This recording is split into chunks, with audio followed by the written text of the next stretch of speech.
So the third point I would like to make in regards to the thing I started saying in the first episode of this miniseries is that fear is a poor excuse to live in disobedience.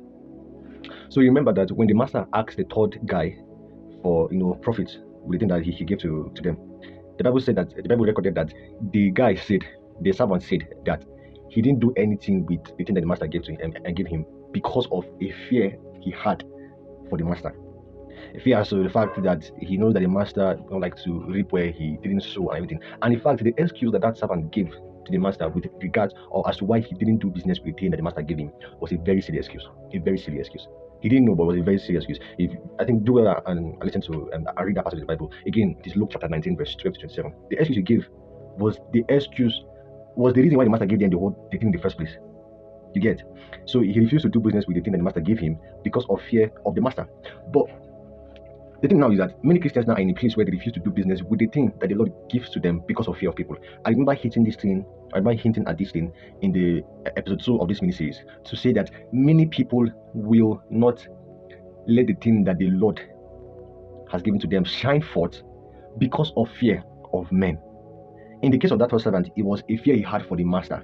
But it's so unfortunate itself that in our time, the reason why we wouldn't even do anything we will not even do anything with the thing that the Lord has entrusted in our care. It's not because of we fear God in that sense. It's because of we fear men. We fear the fact that we will be criticized by men. We fear the fact that we will be probably gossiped about. And so people just hate those things.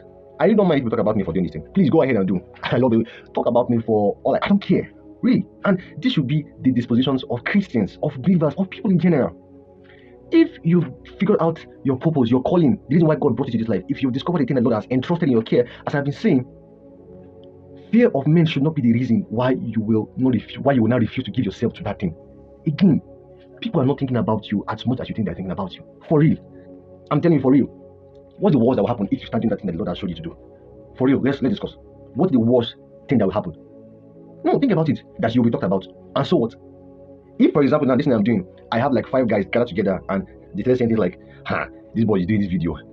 Who sent him? Blah, blah, blah, blah, blah, blah. It will die there. Many a times, I will not even know that I was gossiped about. I will not know. It will start in that their cycle and die in that their cycle. So is it the thing that is stopping you from fulfilling your destiny? Is it the thing that you'll be talked about? And so what? We are forgetting the fact that when we depart from here and go to meet with the Lord, we will give account. And God forbid that on the day I stand before God to give account of how I spent my life on earth, that my excuse to Him for not properly maximizing the thing that He gave to me will be because Lord, I was scared. Will be because Lord, I was scared of what people will say about me. God forbid. Say anything you want to say about me. I don't care again. I like saying this because I want you listening to the video right now to get to this place that I'm currently at. Have this strong head, man. Don't send. If Jesus tells you to do something, if God reveals to you something to do, give your entire life to it. This is why I'm giving my entire being to this thing. It's because again I noticed that there is something resting on my head, and the way to come into fuller measures, or the way to come into deeper measures of the thing that the Lord has given to me will be that I utilize. It's in that parable that when the master came back and demanded account of the whole thing that happened, when the guy that built the 1 mina to 10 mina came, the master entrusted 10 more cities to that one that built that 1 mina to 10. Same with the one that built that 5 mina to the same one that built that 1 mina to the 5 mina. He was entrusted with 5 more cities. This thing applies with Christians also, that the Lord will give you something in a measure, and a season will break where He will come and demand account. And already when you come, let it not be that when you come, there's no profit. There's no profit, because if there's no profit for what you have seen in that proverb, the thing that He gave you, He won't take it away. He will take it away. So that the way you come, if it starts where you are, regardless of how bad you think you are, start there.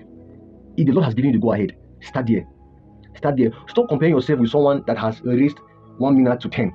You are still at 1 and you're comparing yourself with someone at 10. Stop that comparison thing. It will still keep you at that place where you just have that 1 mina. Build your 1 mina to that 10. The person that is at that top was once at your level. Please just help us. So I will actually continue this series tomorrow. I've just done 3 of this. I've given 3 points from that whole story of the parable of the mina. I've given 3 lessons that I actually picked from that story. And tomorrow, hopefully, God willing, I would actually drop 3 other lessons I learned or I picked from the story of the parable of the mina. I encourage you to stay true and follow through. God bless you.